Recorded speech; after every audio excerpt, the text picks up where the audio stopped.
Okay, good afternoon everyone, and welcome to the June the 7th meeting of the Overview and Scrutiny Management Board. We have a relatively short but important agenda because we are starting off the year with the annual scrutiny work programme. So before I go into that in more detail, all of us are already are either councillors or officers, and there are no members of the public. But just to remind you that if there is a fire alarm, then you need to exit via the main entrance, and the gathering point is just at the west end of Bristol Cathedral. Okay, apologies. I have apologies from Councillor Tim Kent, and substituting for him is Councillor Andrew Brown. Welcome, Andrew. May I ask if there are any declarations of interest? Excellent. Chair's business. I have one item of Chair's business. As I mentioned before, the main theme we are covering today is the annual scrutiny work programme. We are going to go through that verbally. We had intended to have a written copy of the annual scrutiny work programme, but the reality is that the workshop that we have just completed was very, very interesting, very detailed, and as a result we slightly overran. So we will be publishing the printed version of the annual scrutiny work programme after this meeting, once we have had an opportunity to put everything together into a format that can actually be read and deciphered. So with that, I'll move on to public forum, and there is no public forum. So that immediately brings us to the main item on the agenda, which is the annual scrutiny work programme. For the benefit of those who may be watching via webcasts, the annual scrutiny work programme is a high-level document that sets out the agenda of the items that scrutiny will be looking at over the following civic year. So that's between now and May 2023. Each of the scrutiny chairs have worked with their commissions and also have taken ideas from further afield from councillors right across the chamber, and we have got to a point where we have an initial agenda and an outline of the items, and what I am going to do is to ask each scrutiny chair to briefly verbally run through the items that they are going to be looking at over the following year, and any work groups or scrutiny days that they may be looking at. And I am going to use Chair's priority to pick on our most experienced chair, and that's Councillor Jeff Gollop, who chairs the Resources Scrutiny Commission. Jeff, can you go through the items that are going to be on resources this year? Right, thank you, Tony. Yes, so first of all, the Resources Scrutiny Commission will form a task group to deal with the medium-term financial plan, capital strategy and the budget, and that will start convening later this month, and will deal with the refreshed medium-term financial plan. Then it will go on to look at the development of the new medium-term financial plan, which will go to Cabinet in October, and thereafter it will look at the budget. So there will be a period of work going on before the Commission first meets. The Commission will meet in November, and at that point it will, apart from looking at the report of the task group, will look at the council tax base, we'll look at the collection fund, and we'll also look at the council debt or debtor position, across the whole authority. So those are the main issues that will be looked at. And then in late January or early February, after the council's budget has been approved by Cabinet, the Commission will scrutinise the budget. So those are the main aspects of work. We'd anticipate there will be a further meeting in March when we will take up other specific items. In addition, there will be standing information going to the task group and then the Commission, which will be quarterly financial monitors, and that will include a report on the council's savings, successes, proportion of the total savings anticipated in the financial year. In addition to those items, we have where we will agree with the individual commissions whether resources or the Commission leads on work on the financial monitor. We've also flagged up that we consider work on commercialisation needs to be resolved and action taken either by resources or by the Growth and Regen Scrutiny Commission, because we see that as a key. And I think there may be one other topic that it's slipped my mind. I'm looking to Lucy or Joe to highlight whether there's anything I've missed. I think you had it all covered, Chair. Right. Oh, good. Good. So that's resources, Danny. Thank you. And top marks on remembering everything. I'm now going to ask Councillor David Wilcox to do a similar overview for growth and regeneration.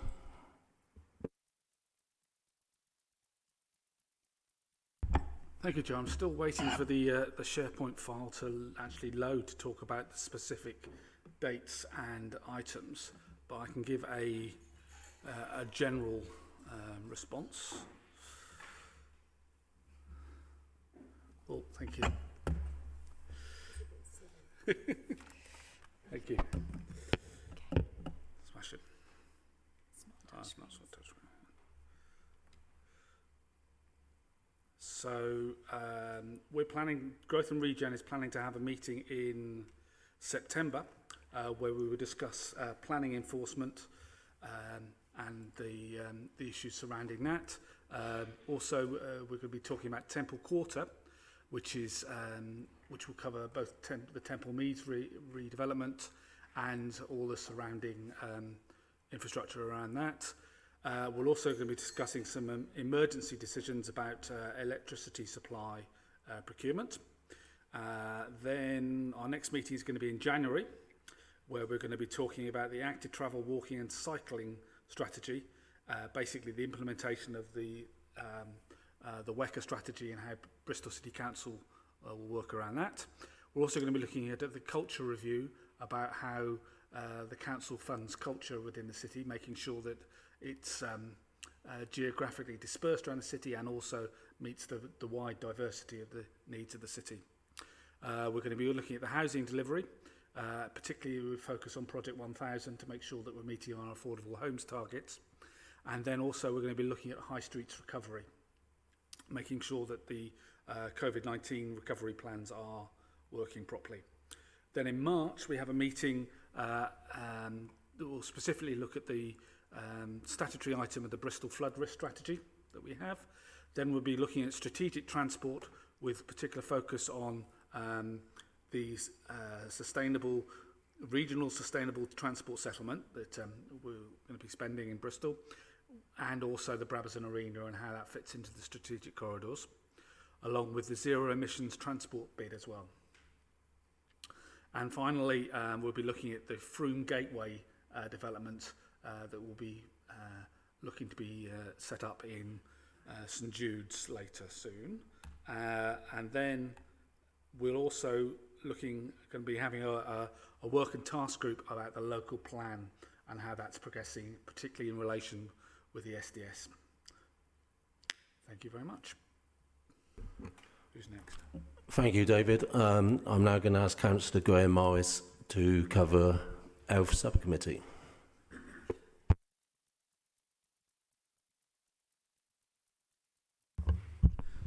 I'm very grateful for the computer because I can't remember my own kids' names half the time. Oh no. So, page up, isn't it? So obviously chairing health this year, one of the first things we were going to look at is actually the things that perhaps our inbox is getting full of at the moment. So in particular the hot topics, things around accessing your GP, accessing your dental services, NHS waiting lists. And so that's really important, I think, in terms of the things that are impacting all of us today, every day, and our residents. We're also looking at some more strategic items as well. So the changes from the clinical commissioning group into the integrated care service, and then the evolution of locality partnerships. Part of that will also include the community mental health framework that's coming in. Prior to that meeting, we'll also be having, from the Director of Public Health for Bristol, a briefing on the NHS structure so that we will have a clearer idea of how all of the components work together.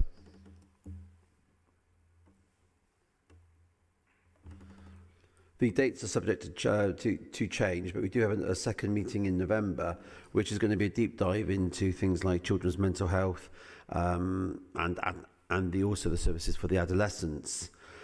The early intervention just doesn't appear to be there at the moment. So is what we can do to work with our with the delivery partners to try and see what changes can be made to the benefit of the young people in the city. Potentially that might be in a closed session, but we will be inviting members of the People's Scrutiny Commission for that. So whilst that agenda item looks quite light with only one item, we expect that to be a deep dive and probably will take up the full allotted time. And then the third meeting, which was going to be held roughly March time. Part of that will include an update from Public Health on the work to encourage healthy weight and healthy eating in the city. Obviously, health is a slightly different Scrutiny Commission to the others, and what we have to do is we've kept some contingency back for any substantial variations that the NHS may provide to us during the course of the year, which we will have to review on behalf of our residents. And then outside of those three meetings, we will also be looking at the 5 quality accounts as we do every year. So that's for Avon and Wiltshire Partnership, Serona, United Bristol Healthcare Trust, North Bristol Trust, and the South West Ambulance Service. So a pretty packed agenda, and we expect there to be some fluidity in it during the course of this year. Thank you. Thank you, Graham.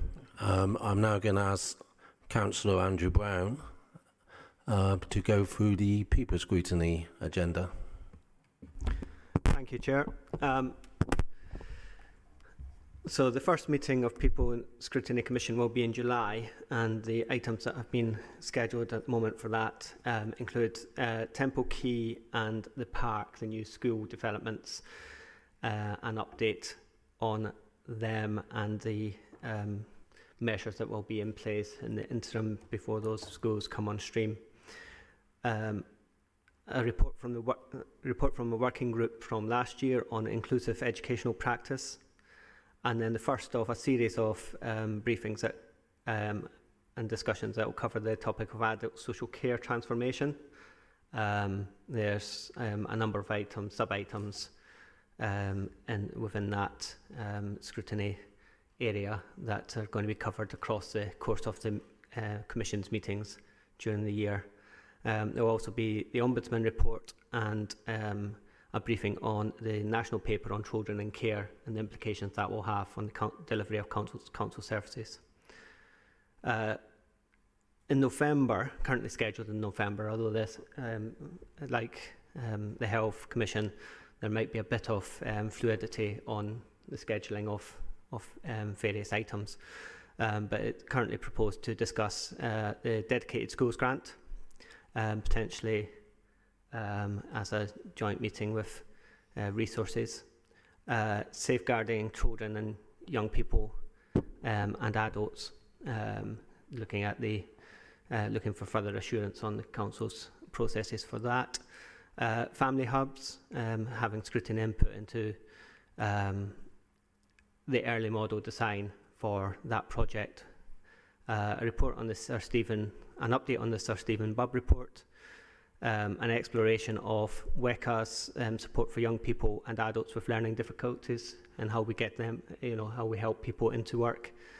The disproportionality in youth justice system, where we're looking at doing a deep dive into how black and marginalised communities are disproportionately represented, not just within youth justice, but also within school exclusions. And in February, currently scheduled a deep dive into the outcomes for individuals with special educational needs. So there's quite a lot there. There will be a lot of, there might be a lot of moving between meetings in order to make sure that each item can get its just exploration, and that we can do justice to all the various items on the agendas. Thank you, Councillor Brown. And now I'm going to hand over to our newest chair. Welcome to OZIM, Councillor Barry Parsons. And if you can take us through the agenda for community scrutiny, please. Thank you. Community Scrutiny Commission covers a range of topics of great public interest. The first piece of work we'll be embarking on we'll be setting up a working group this summer to look at the future sustainability and shape of our library service. And then in our 3 formal meetings, the first of which will be in September, we'll be looking, first of all, at council housing, particularly the home choice service, which allows people to bid on council homes, and tenants' participation in the management of council housing. We'll also be looking at the city's green spaces, the new parks and open spaces strategy, and the allotment strategy. Following on from that, we'll be looking at the work of the Keeping Bristol Safe Partnership. Now, this is a multi-agency group that covers a whole range of topics on community safety, and includes work by health services, the police and the voluntary sector. We'll also be returning to work that we've been doing in previous years on the ecological emergency and on a new tree strategy for the council, for the management of existing trees and the planting of new trees. For our final meeting, we're going to be looking at the transformation of our waste services, which includes commercial waste and the new village model for street cleansing. Thank you. Thank you, Councillor Parsons. And that finally leaves me to give a brief overview of what OZIM will be looking at. OZIM is in a somewhat different situation from the other scrutinies. To put it bluntly, we have a lot more meetings, almost twice as many as anybody else. And obviously we are the committee, which is the committee of chairs, and with some additional experienced councillors.